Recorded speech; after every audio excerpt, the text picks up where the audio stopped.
All right, seeing that it is 5:30, I call this meeting of the Board to order. Will you please join me in the Pledge of Allegiance? The Pledge of Allegiance to the flag of the United States of America, to the republic for which it stands, one nation, under God, indivisible, with liberty and justice for all. Thank you. I'm not sure who we have online entirely. I know Misty is online. She's not with us this evening. She can jump in if she needs to. So for everybody online, we'll have everybody here introduce themselves. Xander, can we start with you? Sure. Xander Reagan, Special Education Director. Street School Board Member, Walpole. Shelley Andrews, School Board Member, Charleston. Mary Schwabe, School Board Member from Alston. Kevin Keys, School Board Member from Lincoln. Sarah Vogel, School Board Member from Eckworth. I'm Alyssa Bascom. I'm an at-large member from Charlestown. Laurie Schmidt, Business Administrator. And Central Director of Technology. Chris Young, Assistant Superintendent, CIA. Bill Mickey, Human Resources Director. Fantastic. We have several members of our administration team with us as well. All right. Our first order of business is to open up public comment. Do we have anybody who'd like to speak today? Seeing none at this moment, if anything changes, of course, we'll keep that open for a while. The next order is under our old business category. The first is to schedule some public forums for some big conversations we have coming up, including withdrawal studies that were just approved to vote for the voters last Thursday by the Department of Education.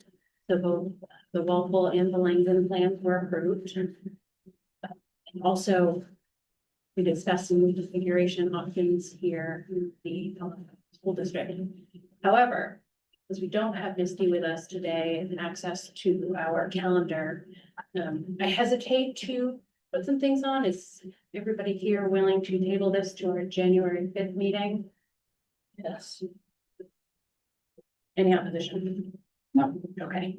I'm not gonna be here soon. No. Let's. You can join us online. I will join you on the line. I will, whatever you decide. Fantastic. I do just want to add to all the public out there that I am willing to go to any civic organization within the 5 towns to talk about the Langdon withdrawal study. If any of them would like to invite me to come, I'm happy to come and talk to smaller groups. And your email can be found on the SAU60 Yes. website if somebody wants to get in touch with you. Perfect. Well, thank you for offering that. Yeah. I have to say the presentation was excellent at the Board of Education meeting, so Yeah. lots of good information. I'm sure Walpole will have some informational meetings as well. Absolutely. So if there's somebody from Walpole that wants to make the same offer, Yeah. we can always send that out. Yeah, I talked to the site base and I'm trying to get in. I don't think they're gonna meet. They canceled the PTG meeting. So I don't think I'll be able to do it, but yes, we will gauge. Perfect. Appreciate that. All right, the next order is the ELC update.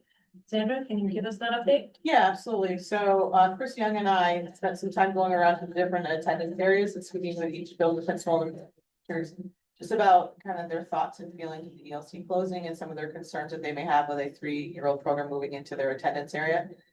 Chris, you can jump in anytime, but I think overwhelmingly that people were not against it. They definitely have some concerns or questions, but nothing that I don't think we can't overcome. Some of the questions involve just, are we gonna plan ahead of time of what's needed for 3-year-olds? So making sure that there's developmentally appropriate materials and toys available.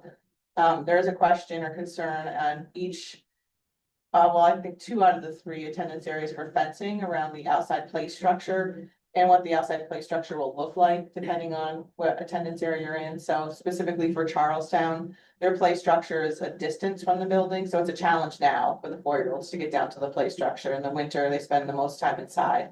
So we looked at maybe moving it closer. And if we did look at closing the ELC, moving that playground possibly to Charlestown and then having it enclosed with a fence closer to the building. So they were looking at that piece. There's some concerns about the bathroom and the bathroom situation in each location as to what that would look like if they did need to add in changing tables for younger children. Space wise, so we brainstormed some ideas, maybe like if a half wall could be built or like a screen or something could be put up. People were very open to brainstorming ideas, but just wanted to make sure that we we're prepared, that we didn't wait to the last minute, we're gonna do these things, and we started talking about that now ahead of time. But overall, I felt like it wasn't a negative by any means. I think people are willing to do whatever we need to do. Everybody agreed they want to see a 5-day-a-week program for 3 and 4-year-olds. Each attendance area may want to do it a little differently. Like one attendance area may want to keep with their 3-year-olds separately than their 4-year-olds. Another attendance area may want to mix 3 and 4-year-olds, which I think is fine, leaving it up to the attendance area to determine. So I thought overall, it was a great conversation. It was good conversations. It's just doing the preparation work to make it happen. Right now, just so you know, we're looking at only 3-year-olds are enrolled to be at the ELC for next year. So if we were to keep it open, we'd be keeping it open just for 3 children. Which I think we can, these 3 children will be going to Charlestown. And I think we can move those into Charlestown. To move them, I don't want to say easily, because nothing's easy, but we could do it. Well, thank you for doing all that Sure. outreach and information gathering. Does anybody from the board have any questions or? I do. Concerns? So do you feel like you have a better sense for timing of it? Like when would be appropriate to do this, to make this transition, since there's only 3? I do, I feel like we could do this for this upcoming school year. I think we could close the ELC and be ready to go. I do think we should allow the preschool teachers some additional time to meet as a collective to talk about what their needs would be, start planning, meeting with them. They may want to go visit some local 3 and 4-year-old programs just to get some ideas. So then if they decide they want to do that, but just I think factoring in a few more meetings they may have scheduled right now to be important. And then just planning, just looking at, you know, we do have materials at the ELC that we would divide up. So we already have some 3-year-old, obviously toys and other materials. But I want to be fair and respectful to each attendance area of their request too. Just so you guys know, one of my ideas is to look at IDA funds. I'm able to use some of those funds for preschool. So I was thinking of taking some funds and putting them aside. So we wouldn't have to look at using the general budget right now to buy some of these materials that they're gonna need, because we will need those for children with disabilities. So I'm feeling like by doing that and by meeting with the preschool teachers and meeting with the building administrators, again, I think we'll be okay. I can't say we're gonna have everything that they hope for in the sense of like I don't see us being able to afford a new playground structure at every attendance area, but I think the Allison attendance area right now could make do what they have. We may need to look at the fencing situation. I think at Walpole, we should look at the fencing situation there also and see if there's some playground structure we might be able to move around a little bit that's more preschool appropriate. And like I said, I think in Charlestown, if we decided to, we could move the playground structure that's at the ELC now to Charlestown and then fence it in. So there would be those logistics that we'd have to do. I think the other thing to keep in mind is the LC teacher is retiring this year, which poses an opportunity. And honestly, it will be hard to fill if we do not choose to do it at this time. Would be difficult to fill, especially if you're looking at 3 to 4 students. It probably wouldn't be a full-time position per se. And right now is a time of really considering, is this appropriate based on our declining enrollment and the needs of our students, more inclusionary. Yeah, I don't want to take away from what the ELC has done for us. It really has been, and it continues to be a phenomenal program. It really has to do with declining enrollment and it really has to do with inclusion are the 2 main driving forces for myself. But I don't want anyone to think it has anything to do with the quality of that program. That program has been top notch for 3 years. Agreed. I think that has come through clearly in everything you're presenting to us, that it has done a phenomenal job for students for over 20 years. I Yeah. believe. And we're just in a different place as well as under different regulations that we have to meet. So it seems like it's the perfect time. If we have room in the attendance areas to do this, it should be anytime now. Seems like a good one. Yeah. So I appreciate all the information. Is there anybody on the board who has any other questions or concerns or would like to pursue keeping it in the budget? I don't think. I think they're on the right track. Action per se, but say that we support what's been planned. Go ahead. I support closing the ELC. After thinking about it, after our last meeting, I was also concerned if we kept it open. We hired a teacher we're also hiring that teacher probably for only 1 year, because we would then close it probably the next year, because we're planning on closing it anyway. And that doesn't seem fair to hire somebody with the idea that you're gonna get, their job's gonna go away, or they have to move someplace else. So I am, based on what you told us, I am in favor of going ahead with the plan to close the ELC, but move, close this building and move the ELC out to the attendance areas. Does that require a vote to do that, or does, no, It doesn't, it's already something that the administration They can has take care worked of. through. okay, We just wanted to make sure there's enough information out there. There were some other concerns or questions we had, but of course, I know we really do actually want you to put that. But that got answered. Maybe who made the connection with the. And then. Bless you. Thank you. So with the attendance areas, and it seems he's done everybody. Is having their questions answered and their needs met, and we can continue to work on that. Yeah, I think There's avenues. the clear message I heard from each one of the building administrators and the preschool teachers is just preparation, is that they asked. Please make sure we put the time in so that we're prepared. And they understand too that it's not gonna be everything at once, but there's certain things we need to prioritize and make sure that we have that ready to go for them. So I think so long as we keep our word and we work with the building administrators and the preschool teachers collectively. And respect each attendance area's needs, I think we'll be fine. Like I said, in my plan is to utilize some of the IDA funds, so I think we'll be okay. Fantastic. Being from Charlestown, my only question maybe is for Jesse, our principal there, like where you see maybe that playground area going. There's not a lot of green space there. That's not a soccer field or a baseball field or used as parking lot. So I just would like, just be interested to know where that might work out in the future, you know, today. That's something we don't have to look into. I'd like to get Bill or Joey over there and take a look at the grounds and see what's meaningful, what's underground, what makes sense. And the sooner we have a plan for that, the easier it'll be. They have space up by the garden. There's a little bit of space on the side. I don't know if there is a little bit of space there, I don't know. I do have to say that we did spend some time and Jesse's great, spent some time, we did talk about it a little bit, just agreed that. To give them that time to consult with Bill, to consult with looking at the building space wise, like how much distance do you need from the building? What do you need for the fencing around it? What does that look like? So I thought Jesse was on the right track with exactly what we needed to do, and that's what we're talking about. We just need that time to do that. But they want it, you know, obviously, don't wait until June to start doing that. We want to do that sooner than later, so. All right, well, it appears to me that everything is going well, so thank you. We'll just continue to the original plan. Thanks. Look forward to hearing more.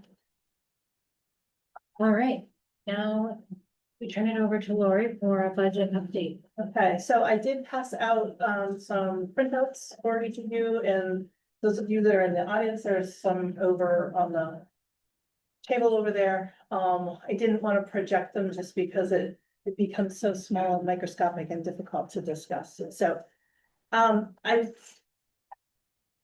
don't know, 2 weeks ago, 3 weeks, I'm losing track of time. In discussions with various people, there, you know, some questions came up with some items in the budget.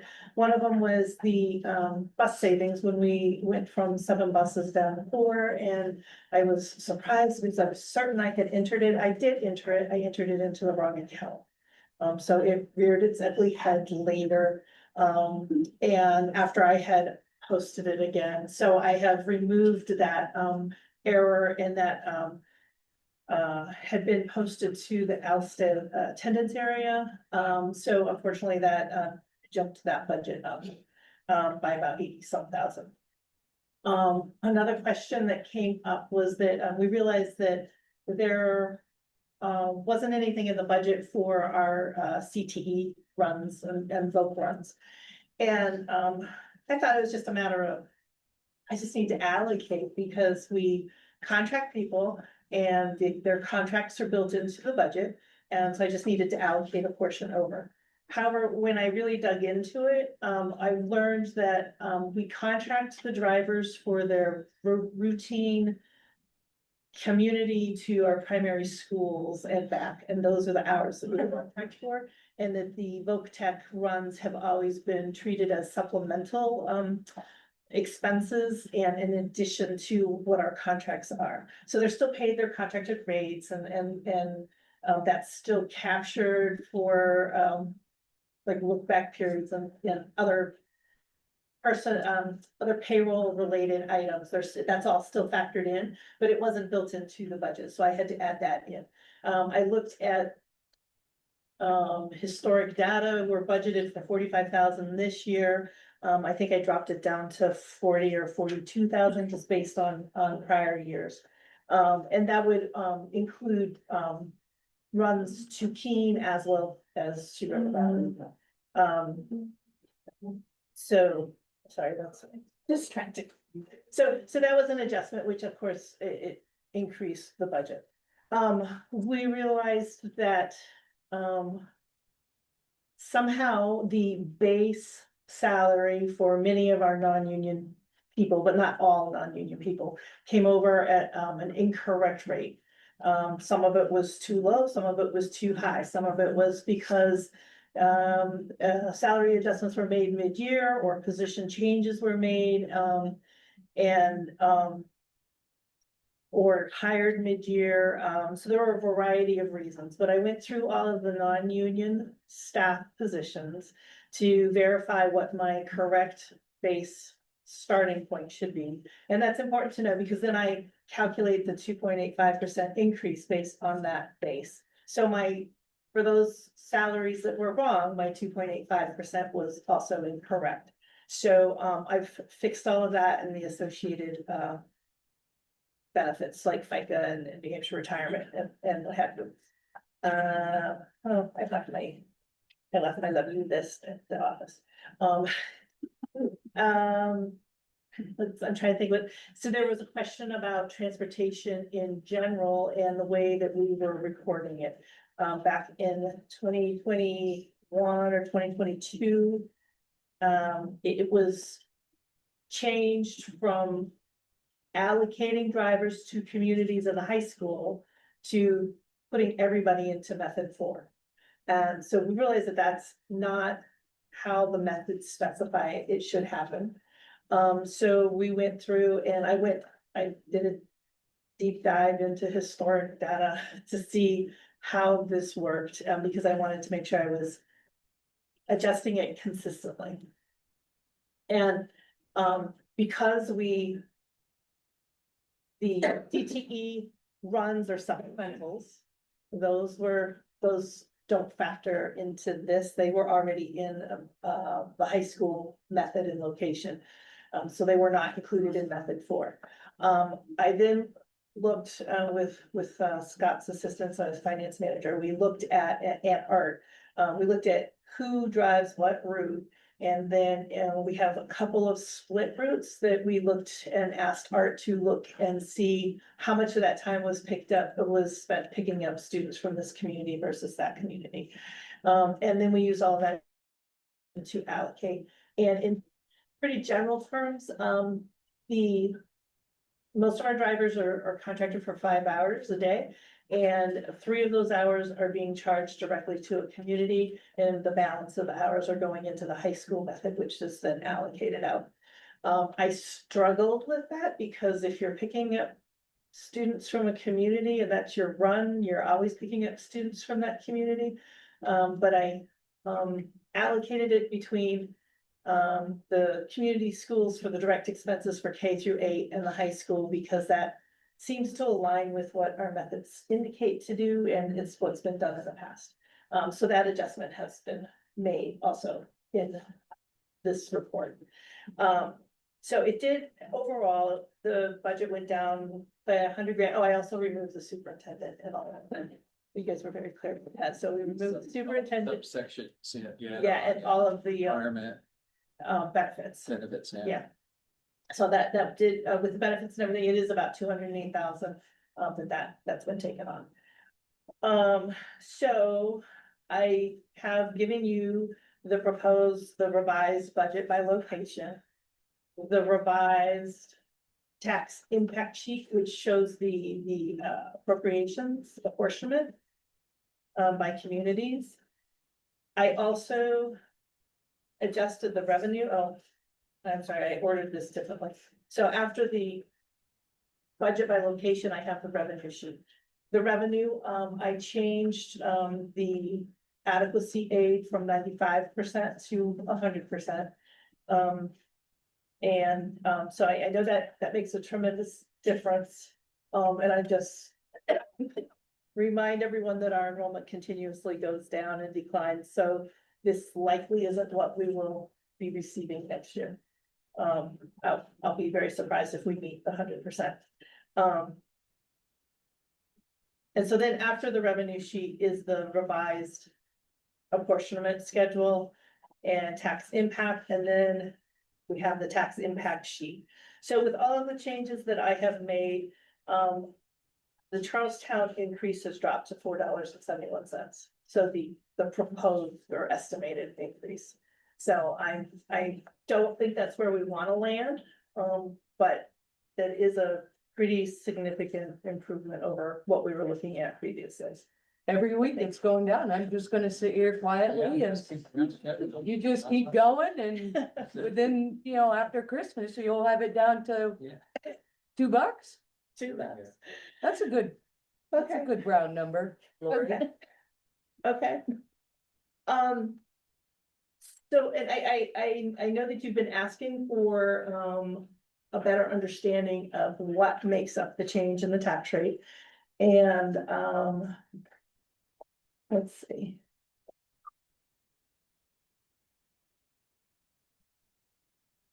No. Can you get me onto, Whichever where it was. Brendan, can you help me get into that tax document? I'm sorry. Thank you. Okay, here we go.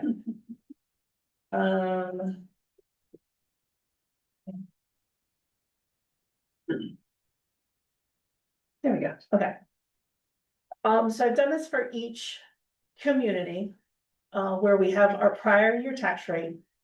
And then the significant components that impact the tax rate and, what the impact was. So you can see for Ackworth, I mean, and this is consistent, return of the fund balance. The return of the fund balance, for each community, is because we had that last year as revenue and it's not in there as revenue now, it shows that it's an increase. It has a negative impact to the tax rate and increases it. And then if there's any change in the revenues, that's also the case. I broke out the funding from capital reserve, which didn't matter so much for Ackworth, but you can see later in other communities, when we planned on using capital reserves, it's shown as income and it's shown as expenses in all of our data. So I wanted to make sure that, those aren't like kind between the 2 years because we don't put it in there yet. But they do offset each other. So there's it's a negative impact or a zero-based impact, I should say. You can see that the reduction of adequacy aid had a negative impact on the tax rate. In this case, Ackworth has increased SWIFT revenue, and their budget was down slightly. So those were positives for the tax rate. So the tax rate went from 819 to, and that's the actual tax rate because theirs has been set, to our projected tax rate of $8.68.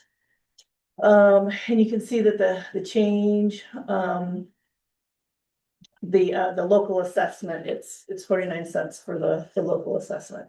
And then if we wanted to look at the mill rate, it's 46 cents.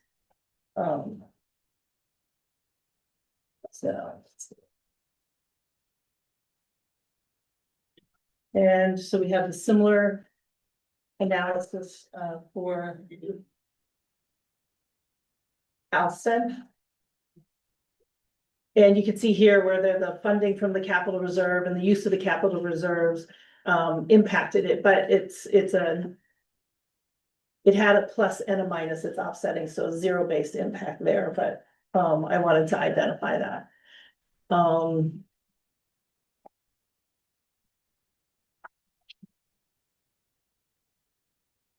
So these might not be good sheets to hand out to the public. Because when we say to people, oh, we had a fund balance, we returned it to the towns, Mhm. right? But on here, you're clearly saying there's a penalty for returning it to the towns. So there is not, it impacted the 23-34. It reduced your 23-24. Your starting rate has already factored in the Right. fund balance. So I kind of follow you, Mhm. however. There was even a question this past weekend where someone's like, how do we track what was returned to the town? And I said, Mhm. that's tricky. Mhm. It's tricky for me. I think it's tricky for anybody who doesn't live in that world, in your It is. world. It's tricky for me as well. But when you put up a sheet like this, Mhm. and then you say to people, oh, well, you had a fund balance, so you're actually getting charged $1.43. Mhm. It's not gonna I don't think it's gonna make sense for people, so I'm just saying this is. I appreciate the layout, but I wouldn't necessarily share this during the deliberative. Cause I think people are gonna be like, well, then why are we giving any money back? Okay. I'm I, gonna look at Alyssa, do you see where I'm? I see where you're coming from. I think it's something we need to do, we need to attempt to explain better. okay. I see here where you're putting return of fund balance, 496,949 of what we returned was credited to Charlestown. Correct. And so I think simply a document saying, here's what our surplus was at the end of the year, and this is how it broke down, and all of those things together so people can compare those things. You don't think that? I just shake my head because I think that I don't know what the state is doing with that $496,000. And there's no way to tell what they're doing with that money, Well, sort of. I'm pretty sure that you can see that on, Department of Revenue paperwork that goes to, that's part of the tax rate setting process. I know. And I'm not sure if it's on my side or your side. I'd have to your side being the town. I'd have to look at that. And I understand the concern in what you're saying, and I will try to figure out a better way, but I we- also agree with what Alyssa's Yeah. saying. It shows the surplus going back, so Yeah. there's two folds here. Maybe it's in the way you said it, okay, that maybe okay, it sounded wrong. okay, Cause it sounded as you're almost being you're saying, oh, penalized. because you had the 496, Mhm. your impact, it almost sounded like you said that directly drives this $1.43. So if we didn't have the 496, would that be 95 cents? If you didn't have the 496,949, that component would be 0. But your 23-34 would also have been higher. But it would have been based on a different assessment value, so I don't think it would be precisely $1.43. Lots of components to that one number, that's all. Yes. I think it's important, I've always had a thing with with returning the surplus to the towns, not that I'm against it, but that it sets that then the following year, you have to do it as if there's not gonna be a return. And so and so it's important for people to understand, okay, this money goes back, but it's gonna falsely lower your tax rate it's gonna falsely lower how much you need to, isn't. Can't talk. It's gonna trying to get it so that people understand that there is an impact, Mhm. that you're going to have to make that, you've gotten that back, but now it still costs to run the schools, and so, Kicking the can down the road. yeah, And in this analysis, it's only kicked 1 year. right. Is there an exercise that can show what our estimated tax rate was? And then show the surplus for that year, and then and then map that out to show how what our estimated tax rate was, then becomes what we actually end up with as a tax rate. And I think that might make it clearer that we are always estimating that tax impact for the March vote based on none, but that we always have a little bit to give back. And so showing how that actually carries through over a period of time, I think could be valuable. Okay.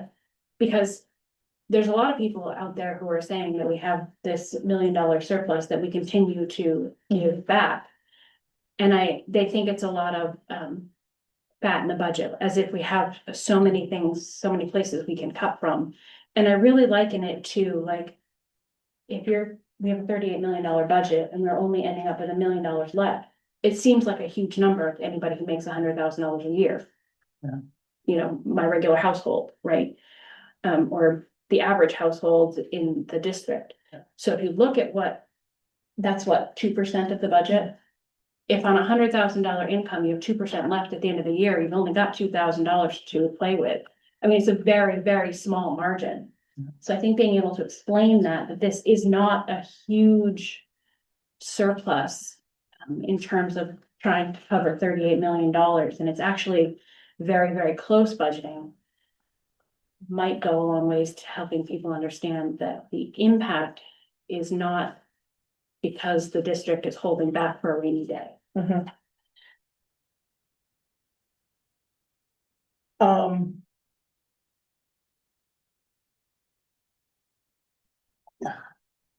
Just I because, agree with because we've had so many yes, large, yes. you know.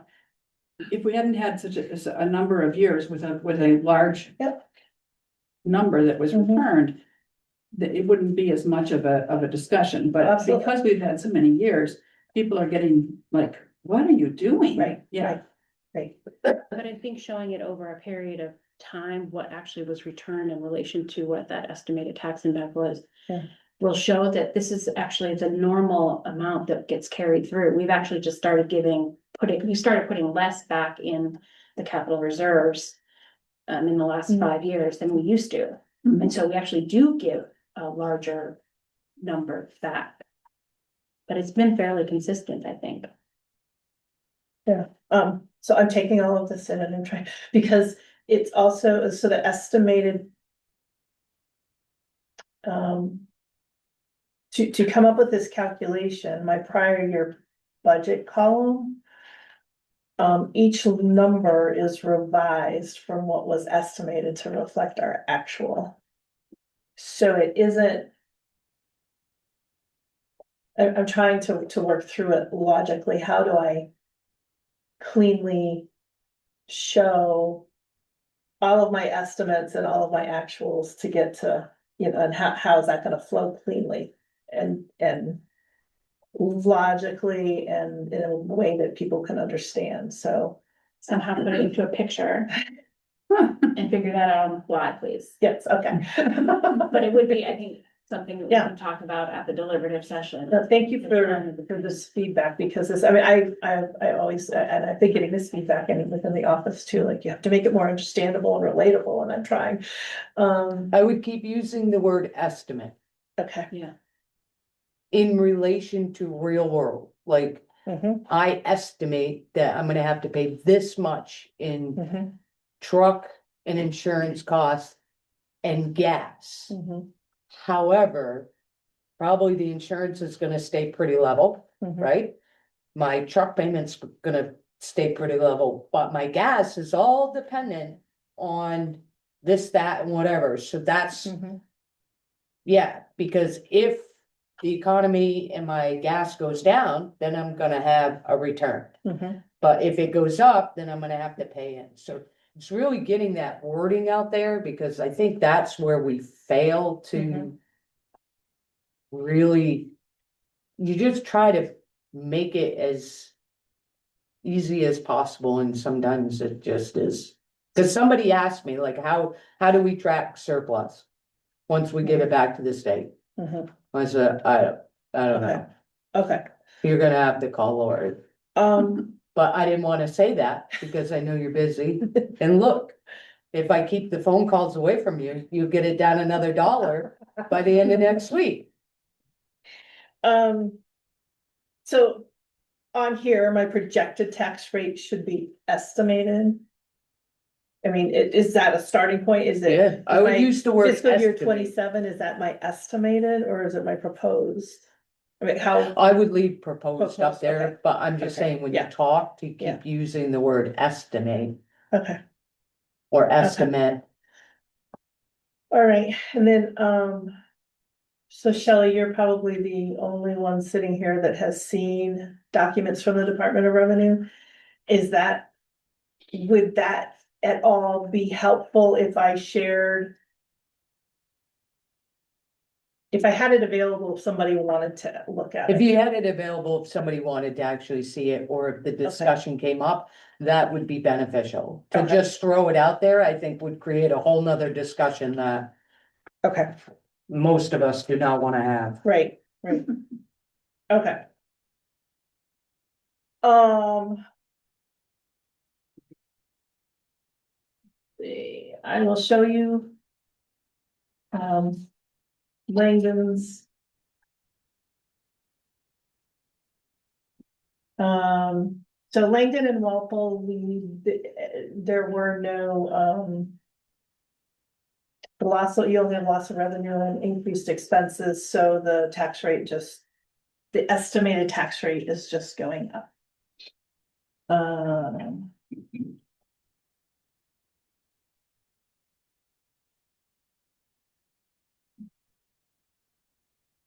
So, so the use of the capital reserves, that was a plus, but there's the offsetting. Um. Loss of revenue just because we haven't factored that in yet.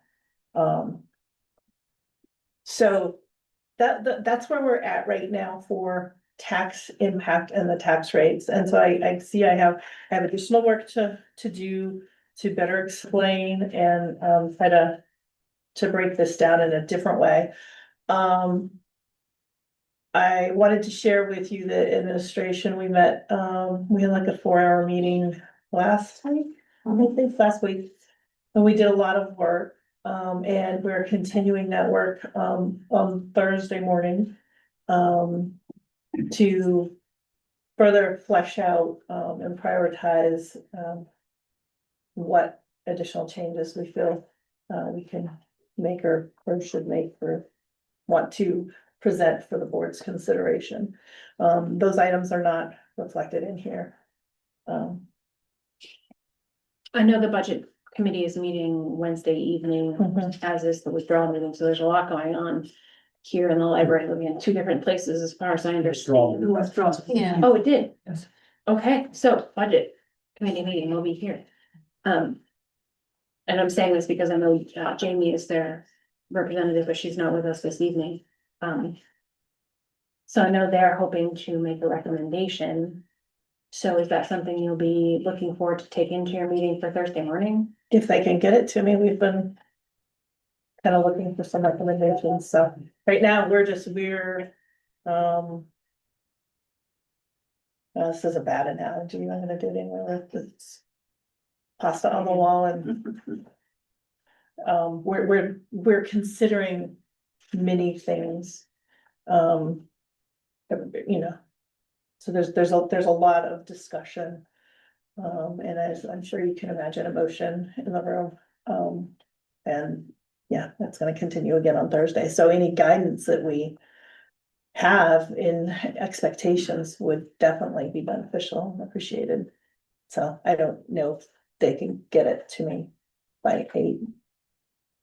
I don't know either, but I can certainly have a conversation. I do believe Garrett Neal is online listening, so Okay, I'll connect with him later and hopefully we can help okay, get information to you to make your job a little easier.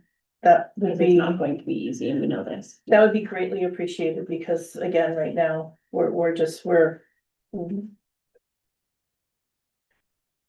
everything's fair game right now for our discussions and, it would be helpful to have some guidance. Are you gonna update the budget finder Well, let me see. I will, so part of the reason it was not updated for this discussion, was, in 2022, when, the transportation was changed from method four to, from communities to method four. We stopped using those account codes and they've kind of disappeared, so I need to. I have all my changes in this document. I need to make the changes in the master document. So that I can produce those documents and update the folder. And at this stage, I mean, if we're gonna have guidance on Thursday, I would much rather have it be version 2 that comes out, and it would show those, it would include those changes. This version 1B showed a $7,000 difference or decrease, $7,500 decrease in Langdon's direct expenses. And that's gone up like $60,000. So the transportation, we now have transportation that's allocated directly to, Langdon. And we have, and that's not all of it, but I know that that's a piece of it, and, I'll have to look at it further. Yeah, I had the best part. Yeah. Yeah.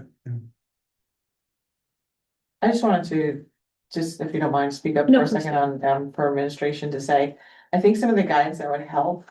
I think coming from the budget committee, it's definitely helpful to have a monetary amount, but there's a difference in my mind between a monetary amount and a tax rate impact amount. Absolutely. And so I think for myself, I'll just speak for myself, that would help to get some guidance, because if someone said to me, I'm just gonna make this up, cut $500,000 from the budget. We may decide to cut $500,000 and may not have a specific tax rate impact on a specific town or community. And then, so someone may come back to us and say, that's not what we were looking for, we were looking for this specifically. So I think either from the school board or from the budget committee, that would help us tremendously as we sit down to have these difficult decisions. Because as you know, for all of us sitting here, children's education comes first. And definitely our building administrators feel passionately, which they should, for that. And so we're having to make some very difficult decisions at times. So I think that would help us tremendously if we knew exactly the goal, like what people are hoping for. So. I agree with that 100%. It's not gonna be a popular thing, but is this board willing to sit down and workshop that question? We have another meeting before January 5th in order to sit down and look at what those things mean, what we want for specific line items in this district. We just added a meeting next Monday, right? I think that's gonna come from the budget committee. Ultimately, they're the ones that are gonna, I'm gonna be at the budget committee meeting, but I'll be in the cheap seat, so. Me both. But the budget committee is going to come up with a bottom line number. They're gonna make some recommendations about where they think you can find it, but it's really up to us to decide, is that what we see as valuable going forward for our end goal, which is to educate these kids and send them out into the world as humans who can contribute to their society. I'd have to see where they're coming up with the 1.5. Right, which I'm thinking they're gonna do this Wednesday. So do we take that and look at it as a school board all together, roundtable workshop, so that we can then make a better recommendation for where we would like those cuts to come from? I mean, it's one thing to cut from the bottom line, but we know that our articles of agreement have different apportionment methods and things like that. If we want targeted ways of doing things, we have to target where it's coming from. And so is the need to make those recommendations as well in order to make their job a little easier. I would agree. I think it behooves us to do that. You want to start the next Monday meeting earlier? We don't have a We don't meeting have next any Monday. scheduled I thought until there was one. January Oh, 5th. yeah. Oh, But I okay. think, but I think that's too late, and so, sorry. I mean, really, that makes it the 22nd, which is the week of Christmas. Yeah. The district is closed. Yeah, everybody's gone. They've already gone. So, I mean, honestly, you're looking at Elspeth at a $3 and $4 tax increase. You're looking at Charlestown right now at $4.71. unless those towns can look at ways to tighten their budgets. Which is, I don't know about Elsted, but I'm sure they are tight already, and I'm sure Charlestown is. So I think the only logical place is to start looking at the high school. Other than that, I mean, so Charlestown's trying to lower its, the tax impact, because that's what everybody's gonna look at, but I think I said in the last meeting, like, we gotta look at the high school. I mean, Charlestown is almost, what, almost level funded, close to level funded, except for one position? Am I correct there? Well, For the direct expenses, yeah, One I point think five it's four gone percent. up a little bit. I mean, they can tighten it a little bit, but when you're looking at these town budgets. And these town budgets are within 1 or 2%. And then I thought I saw something that the high school was at 12%. Where did I see this? 7%. It's 7. Still, that's 5 to 6% higher than It's a big difference. what all the other towns are doing. So if we're asking towns to be frugal. And their budgets are fairly frugal. But the high school is still running. At a 5 or 6% increase. It doesn't really matter what the towns do. I know I scrubbed Walpole's and I was in that meeting there and I think every single K-8 principal did an incredible job. Absorbing their medical costs, the health costs. And getting their numbers down that would be acceptable to any town. So. Not in favor necessarily of looking at the K-8s for extra money. So we really are, looking at asking the high school to really look at cutting positions and programs. That's what it comes down to, and if that's where we see it, then that's what we ask these administrators to do on Thursday. We're asking, yeah, I think we're asking the high school to look at their budget and get it down to 1 or 2%. Just like every other K-8 school has done, well, 1 to 2, They did a great job though. if they're willing to be frugal. And do what it takes, then I think the high school should have the same commitment as the town's principals. I don't know what that's gonna take. So I also heard 1.5. Yeah, is that a different number now? That's what I know when he was the chair, he used 1.5 at. So I'm just wondering, is it 1.5 in high schools, the That's priority? or those that's the what I'm two? saying, like. Yeah. We can say one thing and the budget committee is gonna say another. Mhm. Yeah, So can I, go ahead, Chris. I think from my point of view. The discrepancy between towns is gonna become more prevalent, especially in the K-8. When you look at direct cost of tax rate, K-8 is a direct expense to the town itself. So it reduces it much more substantially than, say, the high school, which is broken up by ADM. So if you look at the high school, it's going to take programming and staff to really have an impact on a tax rate. If you do not also look at K-8. And that's hard because the discrepancy between, we're here to educate our students. And we are bare bones in many situations. And it is, the discrepancies between towns is gonna become more prevalent as we continue to move forward with tight budgets, is really what I'm getting at. And I just wanna say, not having the high school principal here or assistant principal here, not to defend them, but I'm going to. I do think they've looked closely at their budgets, and I think they've heard the school board when they said. We also want some dynamic things going on here to attract students so we can bring income in here. We talked about the CTE programs, we talked about some other things too, so.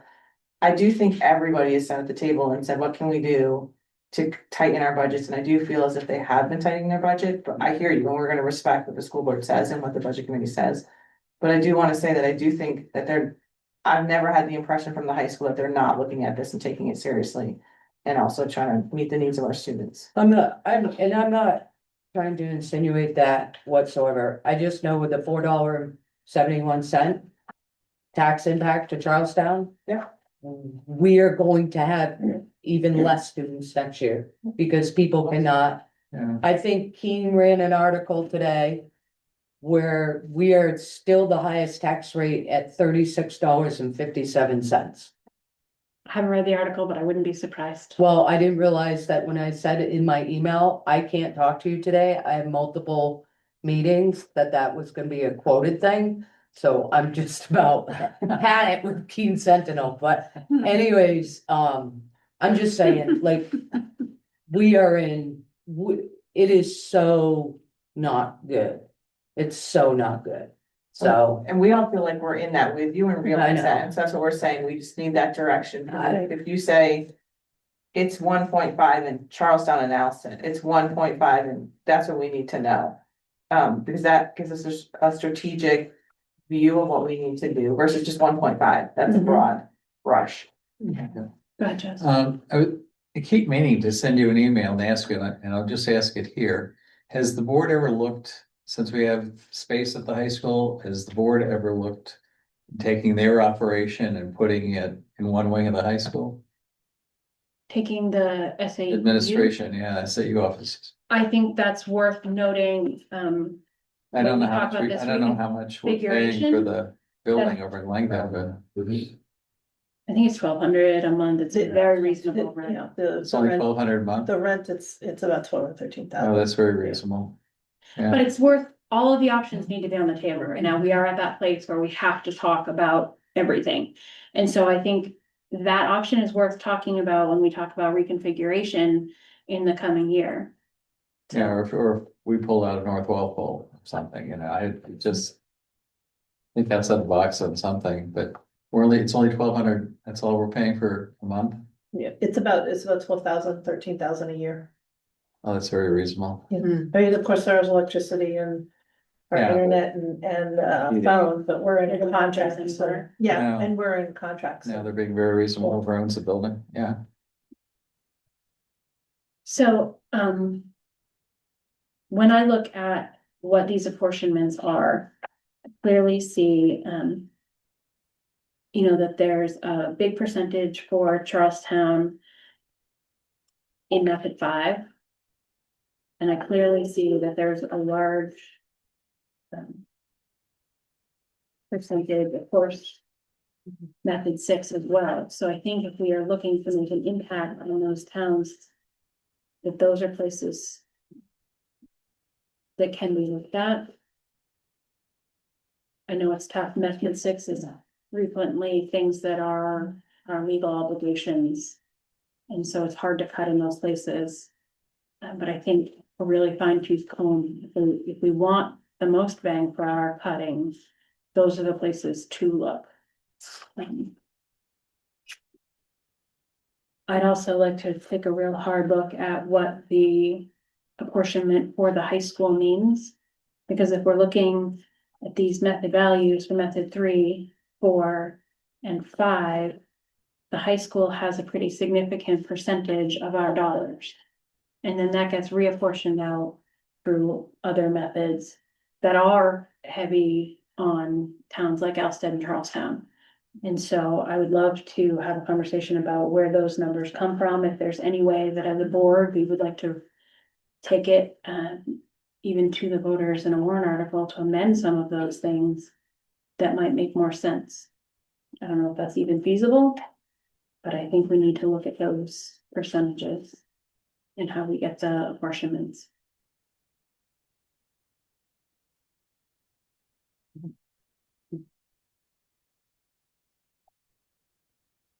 So in terms of targeted cuts, that's where I see it. I hope that helps a little bit.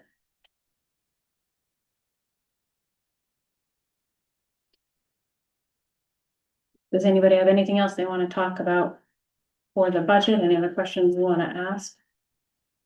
I'm not sure it's a question I can ask in public. It's about method 6, and the increase is $395,000. Which I thought was very explainable because of increase to this is where I don't know if I can say this. Out of district. Yeah, You're just, not naming names, you're not Okay. naming Can I towns. speak about it in broad terms? Yeah. okay, so Okay. I thought a lot of that was attributable to out of district placement. I think it's actually, that number is higher than this increase. Correct. Okay, that's, and so I think that's just an important thing people need to know. That there's already been That significant, Shane, that the cutting, but it has increased because of out of district placements. Correct. thank you, that's a really important point, to be telling everybody listening and anybody who might watch this in the future is that there's been some real concentrated effort going into what each of these lines mean, 111 pages of it. And that highlight, got some significant increases, but we've managed to find it in other ways. By being very efficient anyway, so it is appreciated, even though we're asking you to do more hard work. Yeah, I mean, I joke about about you guys getting it down to 471. However, if I look in past years, I've asked leadership to get that number down, and we'd be lucky if we got it down by a quarter. So I don't know, I can only imagine when you guys met, I think it was last week, all the things that went into getting this number down to 471. So I joke and I make jokes, but to see that number to where it is, I know that I kind of get the idea that you guys worked really hard. And I do understand that at the end of the day, we have to educate our kids. And I certainly don't want to stand up there and be like, oh, do this for the kids, but I mean, that's what we're here to do. And if we cut too much, it will have a direct impact. And Charlestown's come a long way with their test scores, and I don't want to slide backwards to where we once were. You know, so it's hard. This is a tough battle. I just wanna be clear that we did have tough conversations and we're going to continue to have them, but what was presented to you here has not yet reflected those conversations. So the adequacy was significant. And then there's those other changes that I talked about at the beginning of the conversation, you know, reducing the superintendent position and some things like that, that all factored in here.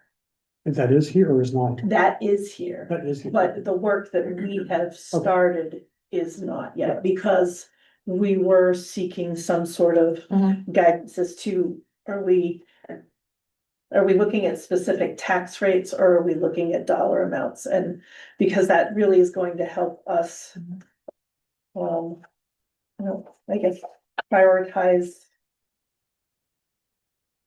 what our options are, or help us identify what our options are, or what our priorities should be. I don't think we've helped you. Yeah. I make a joke, but I'm just saying, like, every single person you talk to is gonna have it different. So the budget committees may say 1.5. Myself, and maybe there might be some other board members that are gonna be like, that tax rate is just horrendous. So that doesn't help. Yeah, so I guess that's why we're looking to the board, because it is, we work for you. So, you know, we don't work for you. Never, I'm gonna stop on ahead. Based on the structure, we need to take our direction from the board as to what the priorities are, so.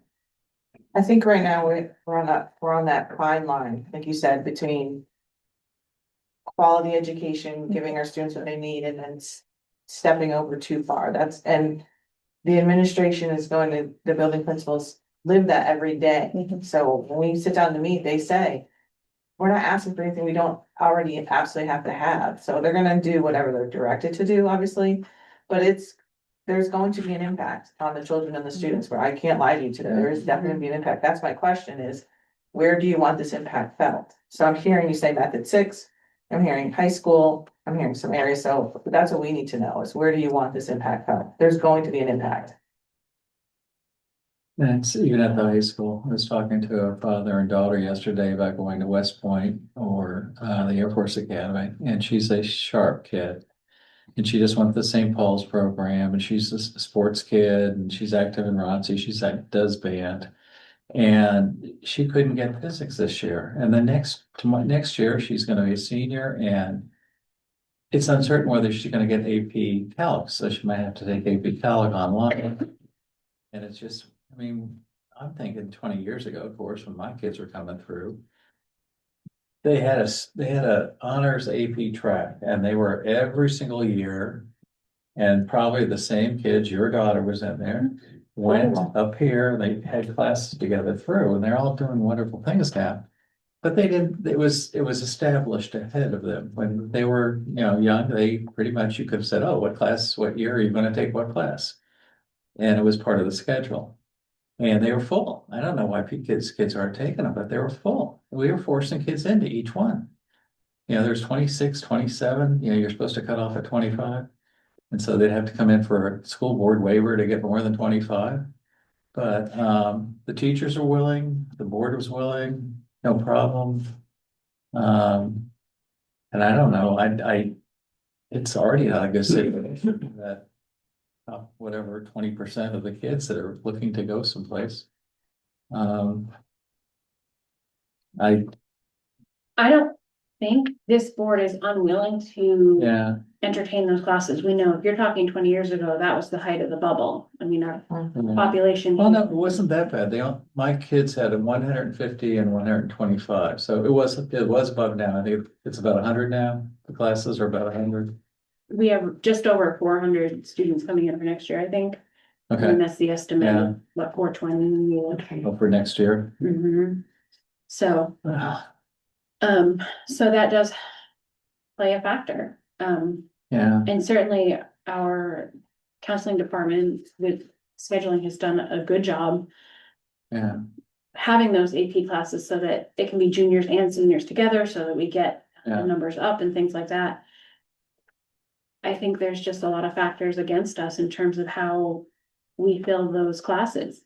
So there needs to be a really serious look at what those classes are and some conversations maybe with families. Maybe that becomes part of this reconfiguration discussion, in the next few months about what is it that parents want for their kids? What is it that students want to get out of high school? Yeah. And so we need that information in order to make some better decisions. I'll listen to budget committee on Wednesday, but I'll fight them on it. K through 8. I think Walpole's, like almost all the towns, I think are run on a shoestring. And I'm intimate with the Walpole situation. It's good. It's even probably very good. I mean, I would recommend any parent to send their child to that school. And they're going to be supported, and whether they're a high kid, a middle kid, or a lower kid that needs special needs, they're getting it. It's amazing. And it's I better want to than, just make sure we're very clear yeah, that every one of our attendance areas is doing their very best to I give thought- every I student think so. what they Yeah. need. Yeah, I would hesitate to think otherwise. And we have seen the report about what our scores are for Yeah. all of our attendance areas. everything went And up with me. it did, Yeah. and they are all very similar in terms of Yeah. the yearly growth and things like that. So this is not Walpole against anybody else or anybody else against No, Walpole I'm or saying, anything of the it's sort. not I'm saying K through 8. But those scores went up because Yeah. we focused in on the supports Absolutely. that the schools that were struggling needed to have in order to bring those test scores up. But what do So you what mean? I'm hearing Sandra good. say It was good. is that there is a potential for all of that work and that investment Yes. Yeah, that each town put into their schools to all of a sudden slide back if we continue to push for cuts. Not that. Correct. I did, You heard me. I can listen. Exactly what I was saying. And I'm looking at the CMS report. And there is a request that there are still supports needed there. So I would be, when you have a school that is struggling with behavioral issues, I do not think that that's one of the schools that we should be looking at as far as taking even more sports away. I 100% agree. So we've looked at, what these, apportionment, levels are. I think you can see where we have the largest increases in whichever methods, those are the places that are gonna have the biggest impact. If there's anything we can do with those. And I look forward to the results of what Wednesday's meeting from the budget committee and what Thursday's meeting is from the leadership team and the A team, so. I'm kind of hearing that maybe this board does not want to meet in between now and January 5th. We just want to wait to hear what comes of that and make some decisions on January 5th. All right, then we'll go forward with that. The only one in between there is the 22nd or the 29th. Yeah, and they're all on break. I already have a meeting on the 22nd and the 23rd, so I'm not adding anything more next week. All right, well, we will wait until January 5th. But I appreciate the work you're going to do, so. All right, Laura, you want to present the capital improvement review? Okay. So we have, relatively short list of items, that have been requested for this year. Went too far. Okay. And so I just need to know what you would like to have us present as a warrant article for consideration on January 5th.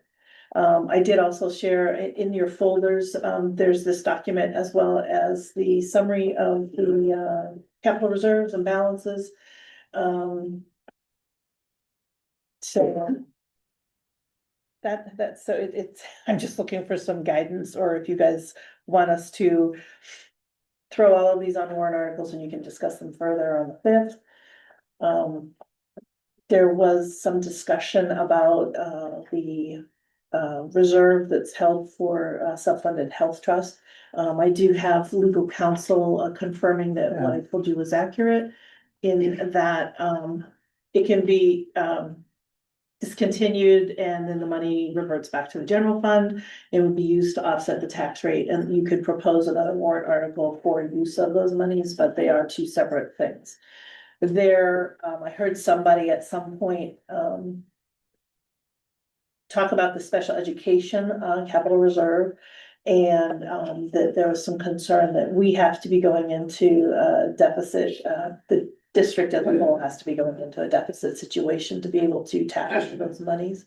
And that it would be nice to change the use of the funds so we could use it for unanticipated tuition costs or out of district cost placements, unanticipated special education costs. Without sending the district into default. Exactly.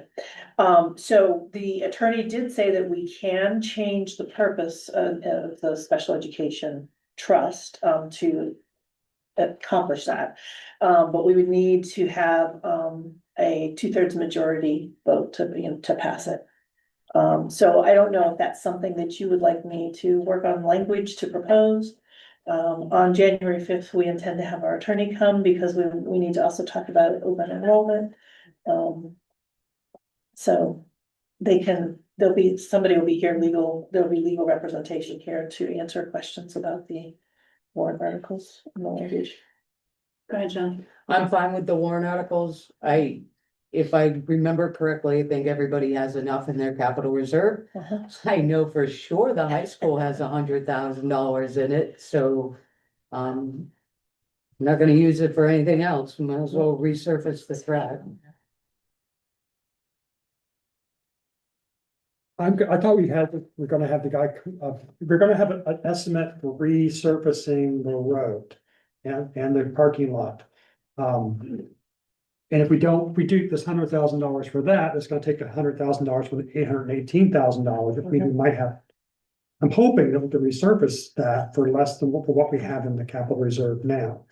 So The whole driveway. I have no idea how much this is gonna cost. More than what's in the capital reserve. Way more.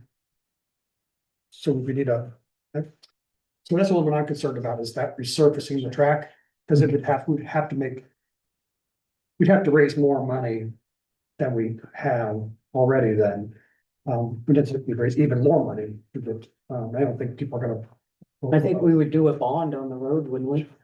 I don't know as though it's that large. I'm still waiting for it to come in, obviously. I think it's gonna be a lot of money, wasn't it? Initially being discussed at $1 million, just being large. Yeah, and I don't know how much costs have gone up since then, Yeah. but we have a significant Yeah. amount in that 800,000. We almost have almost $1 million. And there may, if there's anything left at the end of this year, did we put it into the high school this year? I don't think I so. don't- Did we only do the 250 to the others? Mhm. Okay, but we can have those conversations too, especially if we're looking at what that health Yeah. insurance fund is, maybe to use up some projects or things like that. My question on this high school resurfacing of the track is, what's causing it to need resurfacing? And is this a Band-Aid, or is it something like, I know it's very, very wet over in that corner near the baseball field. Is that damaging the track? Do we have an additional project to do so that we actually solve the problem? That's just my question. I'll defer to Bill.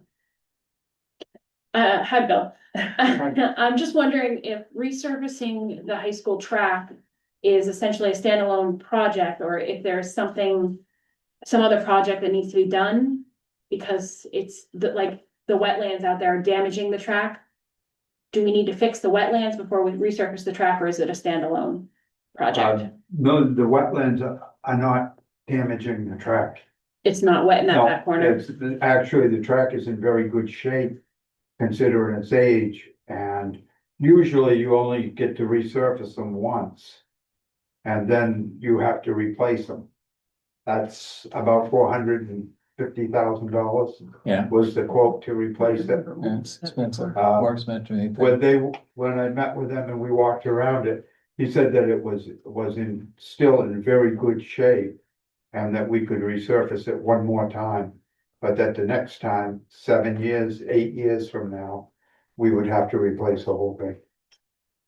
So it hasn't been damaged through any water. Okay, that's good to know. So is this 100,000 to resurface it right now going to gain us a few years before we have to do a major reconstruction? 7, 8 years. So 7 or 8 years. But if It we should- leave it, how many years do we have? What's that? If we don't do a project, if we don't resurface it, Just a couple of years. in 2 years, we'll have three. to do a $500,000 Yep. job. Which in 2 or 3 years, that 500,000 Be more. would be 800 to 900. There was one lane still not able to be used because it had potholes or something. There was, this is 3 years ago or something, and one of the lanes, I don't know whether the state association said you couldn't use it because it was not, the surface wasn't good enough.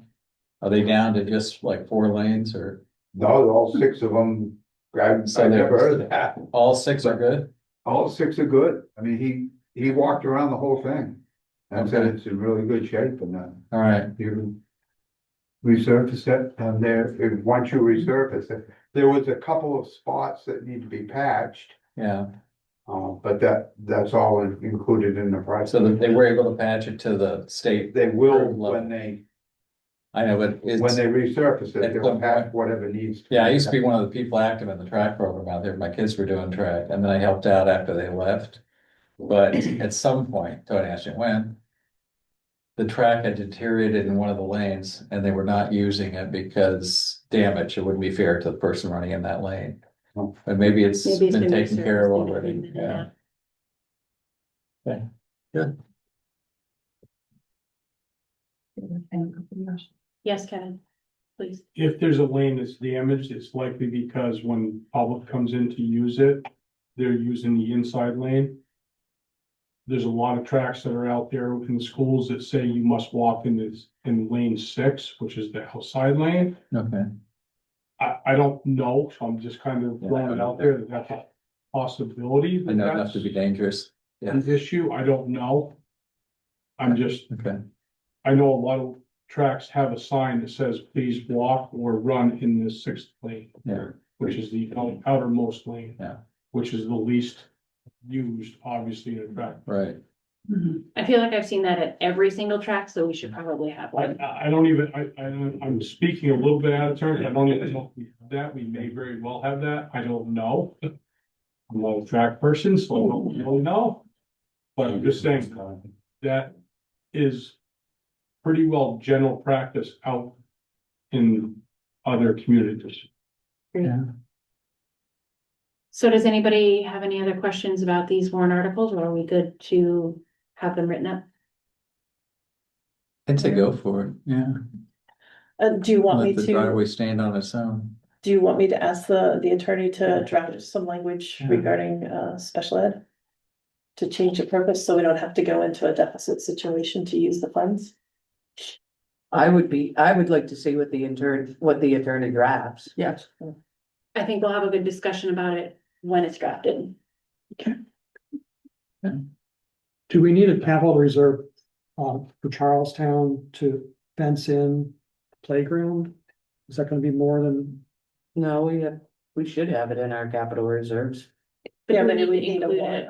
it we need a warrant article? Oh, to use it. I don't know what the cap is, well, or is so it? it needs to be at least 10 grand, and I don't know what it would be for that fencing.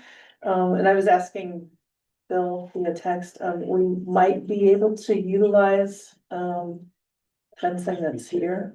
And if we're moving the playground, we might be able to move the fence and encompass the same. It's already around the playground. Yeah. Can those, it's chain link, correct? Mhm. So that's something that we'll look into. We Yeah, I don't just know want you that to for look at, certain. just please look into. Okay. Us to say we're gonna move VLC and then not be able to build a fence and Have that. 3-year-olds running around. That would not be good. No, not right. Right. It's like having puppies now. We don't want our preschool teachers moving running sheets. Right.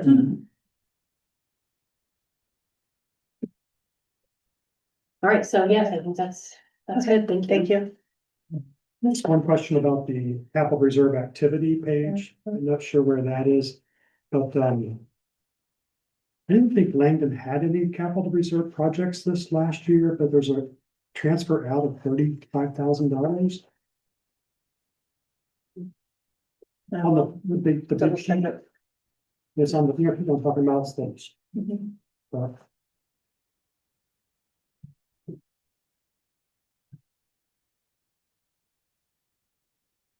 37.5, is that what you're talking about for a leach field? no, I'm talking about this page, and this shows, this is 24-20. This is, Oh, is this in our budget folder? Oh, I will, I didn't think Langdon had any projects this last year, we voted on it, so it's what took me by surprise. Did Zachworth have 2 capital reserve? We have 2? Yeah, the elementary school and the Fall Mountain. this data was taken from the town, the MS9s from the towns. So, yeah. Okay. good to know. Did you see what I'm talking? about? Yeah, no, I do, I'm just, well, So I wonder, like, I'm looking at this other document that talks about capital reserve activity. mhm. In this Langdon for 23-24. not to exceed 37,500. It says submitted 11/24/25. So I don't know if that means that the bill was, if Langdon's capital reserve fund is held in Langdon, if we had to ask for that. Yeah, so, So maybe that's why it's showing up there. and that's what I wanna touch base with, Scott on that, because we have been showing, estimates, so, you know, we've approved a project, and so we expect that this will come out and giving you an estimated amounts. And this sheet is reflecting the actual activity that we have requested and that's coming out. So I just wanna double check with Yeah, Scott and get back to you on Here's that. an explanation. I just want to make sure I understand. Somebody asked me, So we're working on the process, we've caught up the requests for everything. And so then the expectation is that this will stay current year to year, so. I have no doubt. Okay. Excellent. We can move to our consent agenda. We do have the safe grant approval on there. My understanding is there was an email that went out this afternoon from Misty regarding that. There's not a lot of information because it does involve Department of Homeland Security for the requests. So there's not a lot of information being out there, but this is not something that we have any particular documentation on at the moment, but it's just that they're going to be applying for them. We have authorization to accept it, To it. accept a grant should it be awarded. Okay, I make a motion to accept the grant if awarded. that's on the consent agenda, so it's. right, do we want, Oh, well, you guys are talking about it, I'm like, oh, sorry, I just wanted to. thank give a you, little Kevin. Background on that. I don't think we've ever had policy like this in the consent agenda. So does anybody want to have any of these discussions, or do we really want to? Are we down? Is that what we're down to? Yeah, on four. I've got a couple of questions here. I don't know which one it's about. Do you want to make a motion to remove them from the consent agenda? Whichever things you. I would like to have some discussion on it. On all of the, Yes, I don't have any problem with the generative artificial intelligence one. Got a question about the harassment and sexual harassment of students. And I think that's what it is, probably. so will you make a motion to separate each item of the consent agenda and we'll take them all individually? I'd like that. Yes, please. Could we just separate each item of the consent agenda and discuss them individually? Thank you. Can I have a second, please? Any discussion? Seeing none, all in favor? Aye. Thank you. All right. I have something. Can I now make a motion to accept the safe grant approval if we get approval? Yes, thank you. Do I have a Thank second? All right, is there any discussion about that? Does anybody need any more information about state grants? Thanks, Greg. All right, all in favor? Aye. Aye. Any opposed? All right, fantastic. Please let me know if you need me to sign it. Okay, Make a motion to accept new policy EHAG, use of generative artificial intelligence. Second. is there any question about that process, anything in it? All right, I think we got an excellent explanation at the last meeting, so Yes. all in favor? Aye. Any opposed? Seeing none, the motion passes. This is, Motion to accept ABAA, harassment and sexual harassments of students. Second. All right, you can okay. go ahead and ask your questions. Now, what I've got here, and I don't, somebody can enlighten me, you guys can enlighten me, okay? There's two things I have a question on. One is it in this one? It's on the gender situation. Gender identity. And also the other one I had a question, is the hair one on this one? Student's hair or something? Anyway, let's do the gender identity first. I've got something here that says March 20th, 2025. It's from NHPR. It says the New Hampshire School Board Association has advised schools to eliminate anti-discrimination policies for transgender students to comply with new federal mandates and safeguard their funding. And it says nearly 33% of New Hampshire public schools had policies protecting students. And I guess that means 67 didn't. And they're talking about it. So what is this still in effect, or has this been rescinded, or? So when you look at the new Hampshire state statutes, the recommended policies here kind of go all together, all three of them. ABAA, ABAB, which Yeah. is for employees, and then the AC, which is the Non-Discrimination and Equal Opportunities Act. Those are straight from the School Board Association. We met recently as an admin team with our legal counsel. to So the School discuss Board an item. Association? Correct. This is from- These are straight from the School Board Association. Then did they rescind this? So there's still a piece to that is being litigated within courts across the country, so. That's the state law, SB something, House Bill, right? Mhm. House Bill 1205 that was about school sports. Is that the one you're Correct. talking about? Yep, there's still several things going on within Supreme Court regarding that. So what, The state Supreme Court? correct, what these reflect is the most up to date, and that's why they're here before you. Most up to date information that we have regarding Title IX. That is why it's broken between students and employees, which is a Because, variation I from. mean, the this says we could lose our federal funding. I don't know. They're estimating it to be 5%. I don't know what our federal funding is. As far as, it's here. You're welcome to read it if you want. What's the date of the article? This is March 2025. So things have changed Changed, yeah. between now and March 2025 and now. Yeah, I did find in the state regarding employment, I did find Mhm. gender identity is clearly in there. Right. And that has not been rescinded by the state or legislature that I know of. Yeah. But they did say about gender identity in sports and, boys not being in girls' locker room and all that good stuff. So So- that is in there. If you read the regulations in regards to Yeah, the policy, it goes a little bit deeper into what is outlined in regards to that. I've got the language of the bill here anyway, I pulled it up. I mean, it's pretty clear text. It's pretty basic, I mean, as far as what it says. Although they're asking for birth certificates, all that stuff, but Mhm. I think that's a little extreme. But that's what passed overwhelmingly by the legislature, so. So the lawsuit did recently Stay. went in and it was what? Wasn't there a lawsuit that's staying, like that? That kind of put everything on It was, hold. a judge put it on hold, yeah, I think it was a federal judge put it on hold, but That's exactly true. yeah, And that's why these are current. I'm not saying that these are going to remain the exact same policies as.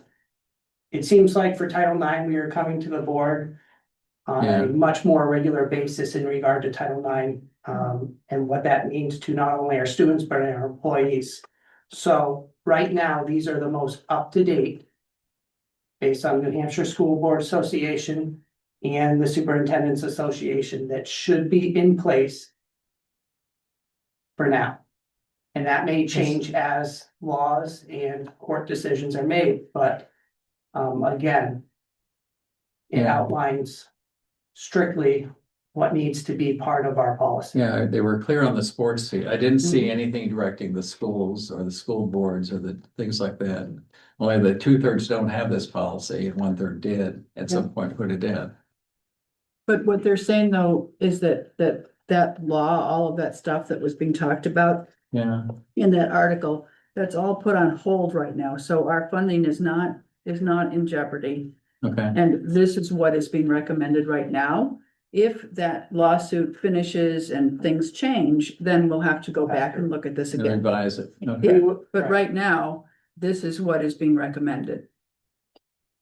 By the school board association, Mhm. correct? Yep. Well, And you had our attorney, or in an attorney.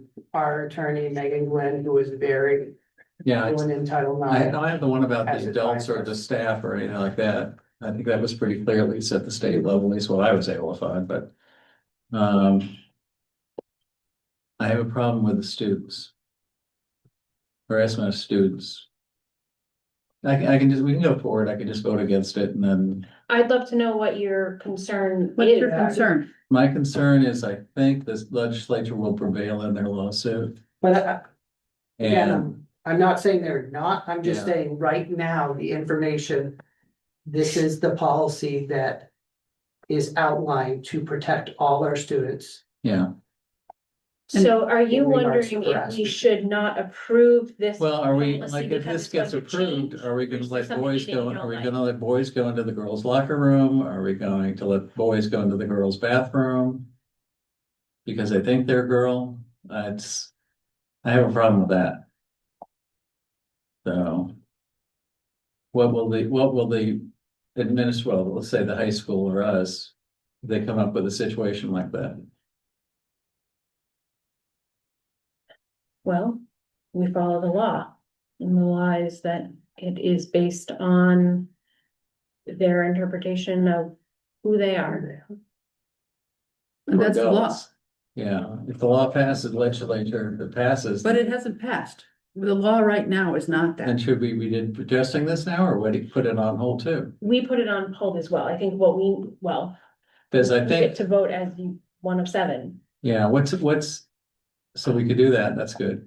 But it currently is the policy, right? Are we adding this, or what's our current policy? So what is being rescinded is ACAC, Uh-huh, which is harassment and grievance processes. That kind of combines everything. What we did based on legal discussion was to separate them okay. into not only student but employees. Oh, okay, so you're just, So this is the most updated law. We're taking away the okay, combined piece, Okay. especially with the new from yeah, the federal government, you know that we're back to what they consider the 2020 Title IX regulations. okay, So what this represents is going back to those discussions. okay, So it's broken up into students, broken up into employee, and broken up into non-discrimination and equal opportunities. So those 3 policies would be in place. We okay, would rescind ACAC, yeah, and as future court cases are challenged and decided within the Supreme Court, these policies may have to change based on the decisions made at the state and federal level. okay, So okay. That's one question. The only thing, I don't even know whether it's in this one or not. There was something about hairstyles, and one of these things, documents had something on hairstyles as a protected class or something, and I probably was it the other one, AC, Stacy, AC? discrimination against harassment of school employees because et cetera, hairstyle or hair type is one of the 10 or And that, I 15. didn't see that in any other federal or state documents as a protected class. I don't know where did that come from? the hair, it is a protected class depending on how you look at general equality. So as you get into color of hair, short or long, that can represent different genders, and that's really what it's starting to get into. Okay, does this apply? Oh, this is basically for the employees? Correct. That is Okay. specifically for employees. All right, I There's can also vote been against that cases too, of- and we can proceed. We'll go forward. I'm fine now. Thank you. I'm sorry. Yeah. There's also been other cases of African-American students who wear hairstyles that were deemed inappropriate. And sometimes in sports, they're asked to cut their hair off, so this also protects that. dreadlocks and stuff. Yeah. Yeah, Procedural question, since ABAA and ABAA are both new, we normally have a first reading. But since we're rescinding, would we hold off on rescinding until we, I was second. till we have a reading? So ideally, just based on the last time we came, I think we would push this through as a first read and a second read, and just rescind ACAC. But that is up to you as a board. So we could, as a board, make a motion to, forego the second reading. Correct. There's a better word for that. I can't think of it right now. Yeah, I can't think of it either, but it is something that, because these are required and recommended, Mhm. if we're rescinding one, we need to have something to replace them. Right. So So that's up to your prerogative. Would you like to bring it back to have a deeper reading of it, or are there things that we want to change? Well, is this? I mean, so you're saying adopt this on the first reading or have a second reading? I'm saying it's technically Yeah. up to the board's prerogative, but. I mean, if the board's comfortable with it, Yeah. then we can do a vote now and just do it. I'm not comfortable with it, but I can vote no, so. So I'm gonna rescind my original motion. Because that doesn't take, I think we need to do all 40s as a block. You think we do need to do them as a block? Yeah. Mhm. Okay, So Can you rescind hold your on, I original think motion? Shelley had a question. No, before I'm we following rescind. Kevin. I'm Okay. going with I wanna Kevin's make lead. sure we're getting everything out there that needs to be. Was that passed or not? No, We haven't voted done- on it yet. he's We opened it up to rescinding discussion. his- Okay, Okay, so go ahead, Kevin. So, we follow Robert's rules very loosely sometimes. Okay. So your answer, your action, if you follow Robert's rules, the answer is I'm with no. you. We have generally interpreted that as if the person making it rescinds and the person seconding it, also says, okay, Okay, then we take it that off the the person? table and then start over again. So that's kind of been our practice. that's okay, that's okay. I thought we passed it, but that's okay, Yeah. never mind. You didn't vote on it, then we're okay. So make a motion, to accept, ABAA, ABAB, the revisions to AC and rescind ACAC. At the same time, foregoing the second reading and putting these into effect immediately. Second. Now, is there any discussion about this new motion? But talked it into the ground. All right, perfect.